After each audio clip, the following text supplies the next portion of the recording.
All right, welcome back, guys, to another video. This is my final one for today. I figured I'd pump this out because I'm probably not going to be doing videos this weekend. It's Memorial Day weekend here in the U.S., so I've got plans.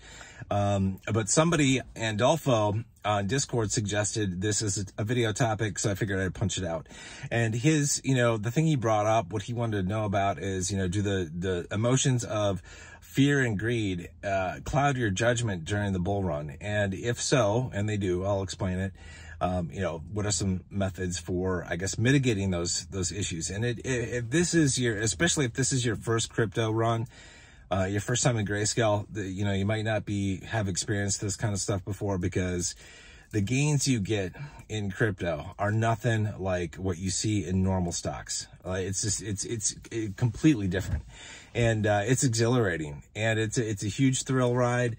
You're gonna miss it, man, when the bull run's over and we're in the bear market. It's gonna be a long wait. It's gonna be so hard to wait for the next bull run. But so let me first talk about fear. Okay, so let's say like we're in, and the best way to do this is to look back at the price charts of LTCN and BCHG, the good examples here.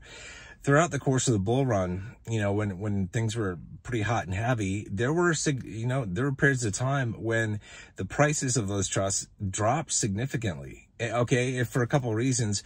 One is, probably the underlying crypto had a downturn during that period, but also to a greater extent, the premiums came down because investors got scared and people wanted to sell off of their position, right? So the prices dropped significantly. There were a couple points, like in LTCN, I believe, where it's like we saw like 40 or 50% drops. I mean, it's significant. This isn't like a 4%, 10% drop. This is like a 40% drop or something. And that if you are not in control of your emotions, that can scare a lot of people. And a lot of people will sell their shares. This is why the price dumps. And so, if you've got your wits about you and you've got a method for selling off in a different manner than just like off the cuff, then you can weather the storm and not sell your shares at a massive loss in comparison to what you otherwise would be able to get. So I just look at the past price charts of LTCN and BCHG. Look at what the price action was like.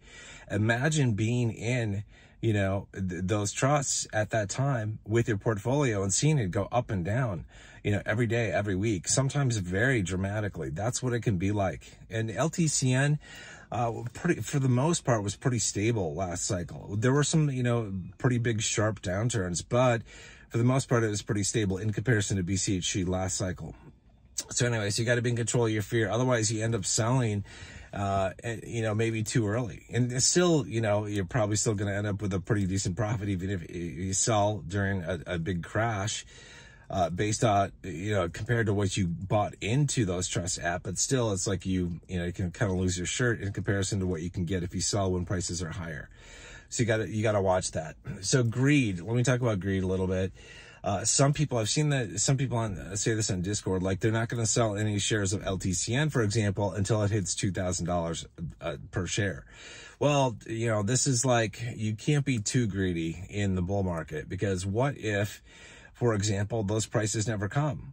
What if we only hit a price point of $1,500, for example, for LTCN, or, 1,000 or even 500? I mean, you don't want to be sitting around kind of saying, I'm not going to sell anything until it hits this super high mark, and then never get a chance to sell. And then you see the price of the trust collapse because the bull run's over.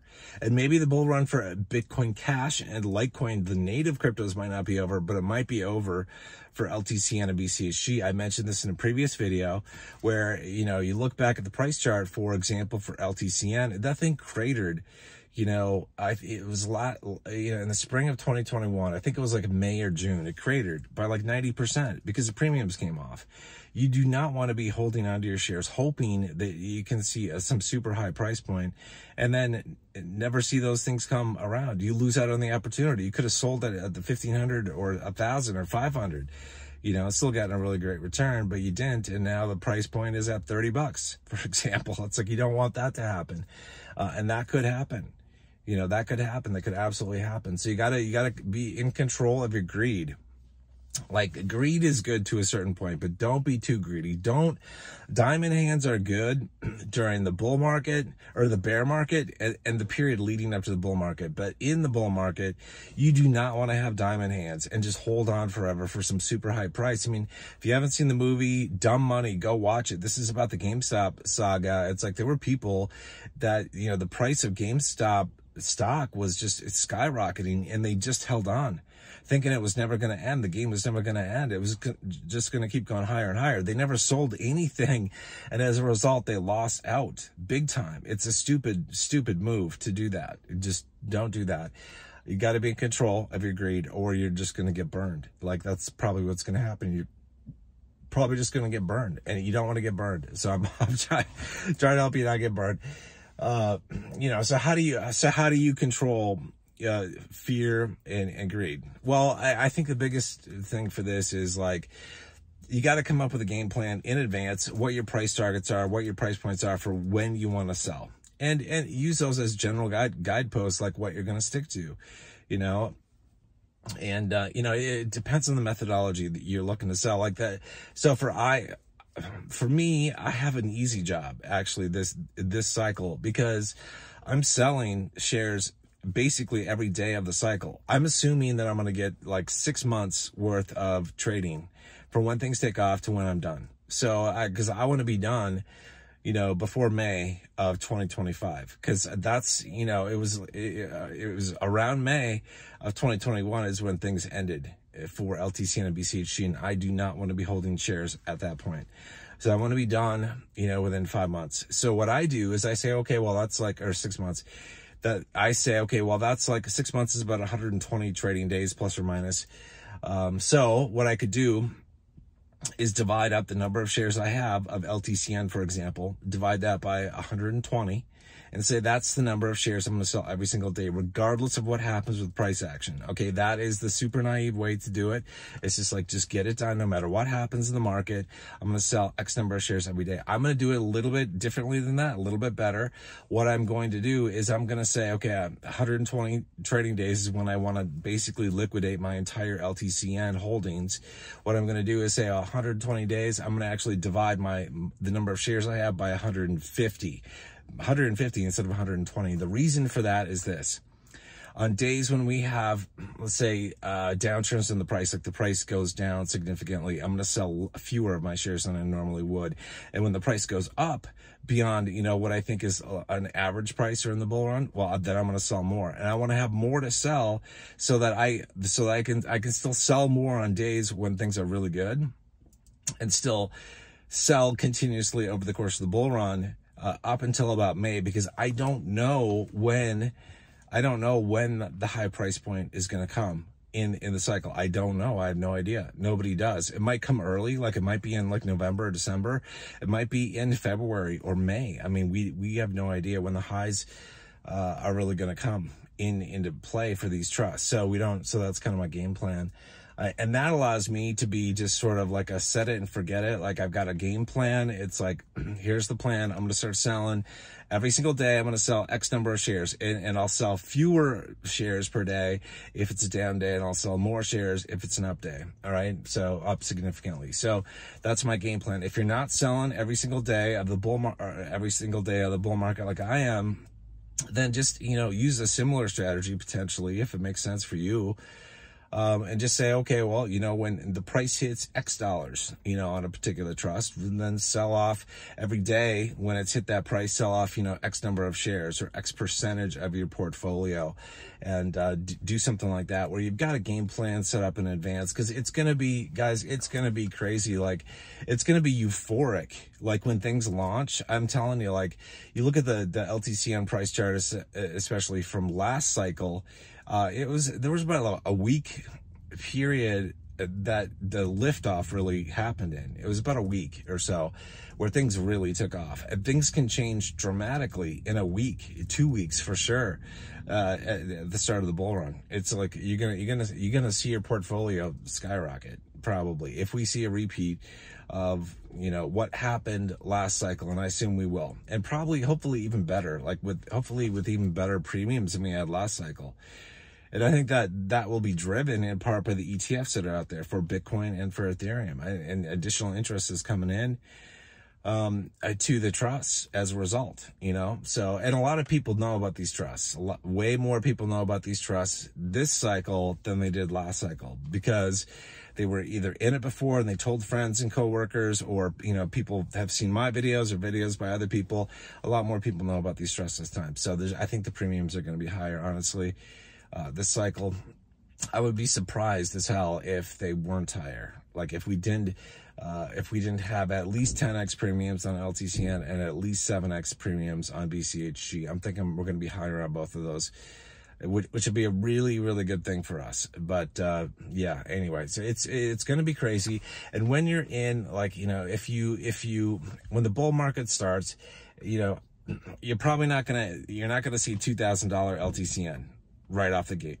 You're not going to see $250 BCHG right off the gate. It's not going to happen like that. It's highly unlikely it's going to happen like that.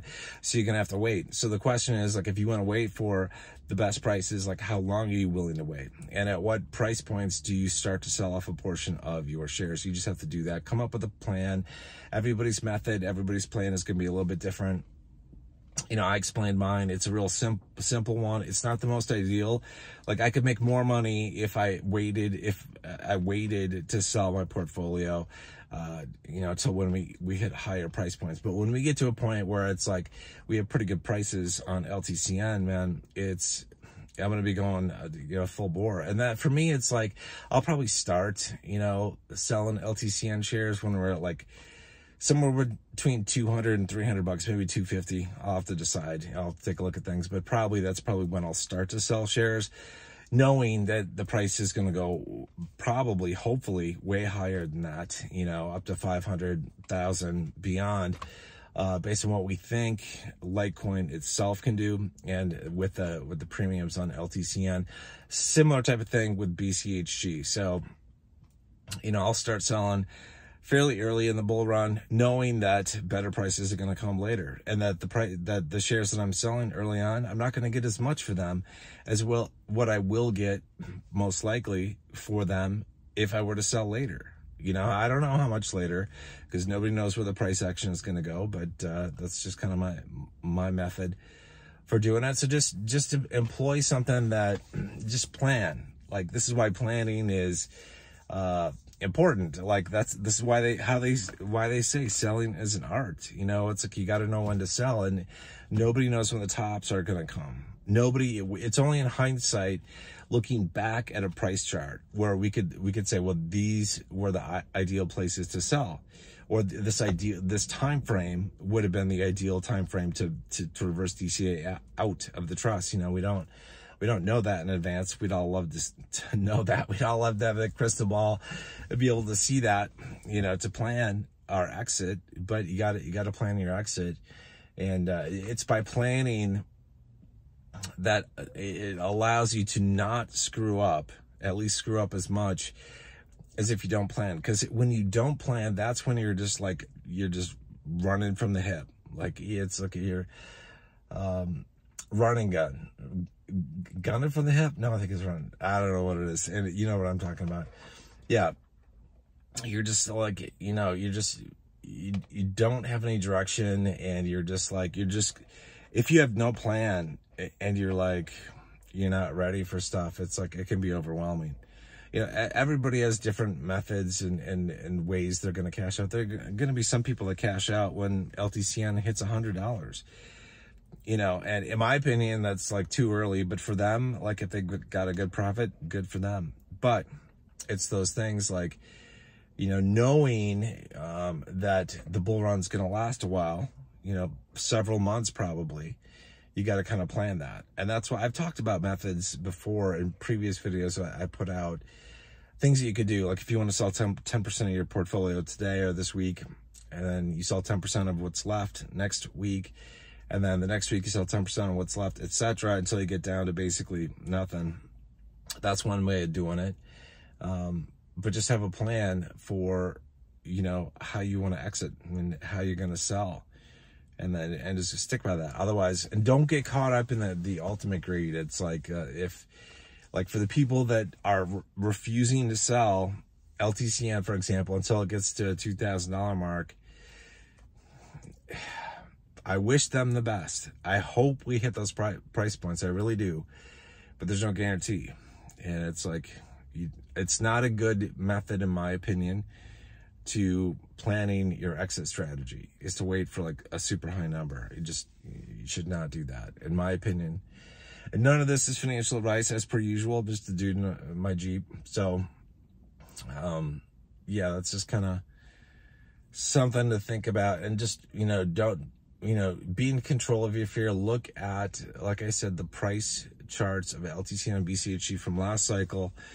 And you will see, like, there were days when both trusts had significant downturns. And you just have to be, like, you have to be wary of the bull run ending, right? So you don't want to just always be of the mentality like, oh, it'll get better tomorrow or next week. It will come back, because it doesn't always come back. Like, at a certain point, it ends. And it ended last cycle around May for both trusts. And it's like, if we see that again this cycle, then, that's why I want to be out of my shares, of both of those trusts by April, early May at the latest, because I don't know what's going to go on. But they could continue on for months. I don't know. One of the videos that Cesar put out a while back, this is over a month ago, he was talking about BCH, Bitcoin Cash, and when he expected some of the cycle highs to come. And I think he was thinking that it was the latter half of 2025. And, that might be the case. But there's not a guarantee that BCHG would still be running, like still be at good price points. Because if you look back, again, like I said, at the price charts of BCHG and LTCM, they collapsed long before Litecoin and Bitcoin Cash were done. So just because Bitcoin Cash is going to potentially see its high for the cycle, the second half of 2025, that does not mean that we're going to see good prices on BCHG. So, I mean, what if the premiums collapse in BCHG, let's say next May, but the high price points for Bitcoin Cash didn't come until like August, for example? What then, right? Well, what would happen probably then is if the prices drop, the premiums come off, we're running at NAV. Well, it's a very different game for BCHG, for the trust prices. Like, we're not going to see massive prices because the premiums have come off and we're running at NAV, even though, and they'd still be good prices on the trust probably. But if we're running at NAV without a premium, that makes a huge difference in the price action of the trust. So keep that in mind. So I don't know. I mean, part of me was actually thinking, and this is on a related topic. This is all related to like selling and just mentality and stuff. I was actually thinking about, I'm like, well, what if I save like a small percentage of my shares for BCHG, for example, to ride past May of 2025? What if I do? Because there's a danger, there's a risk from my perspective, like I said, that they could drop by 90%, if the premiums come off, and I would have screwed myself. But if they don't, there's a possibility that BCHG hits its high, or in summer of 2025, that as a potential. And so I'm trying to gauge this because it's a risk reward like measurement, or I guess calculation I'm trying to do. It's like the risk of like saving 10% of my shares with seeing them go to essentially zero or 10% of their value, versus being able to capture some of the high points that potentially could come at BCHG if the premiums stay on and Bitcoin Cash has its high price points in the summer, for example, of next year. So we'll have to see. Just some things to keep in mind. I'm going to end it here. If you guys have suggestions for videos that you'd like me to do, leave a comment below in the YouTube comments, or post a comment on the video suggestions channel in Discord. And if you're a member of Discord, you can join Discord for free using the link in the pinned comment below. We have over 3,000 members, and definitely a great community to join. So hope you guys have a wonderful weekend. It's a 3-day weekend here in the US. So for all of my American viewers, I hope you guys have a wonderful Memorial Day, and I'll catch you guys soon. Take care.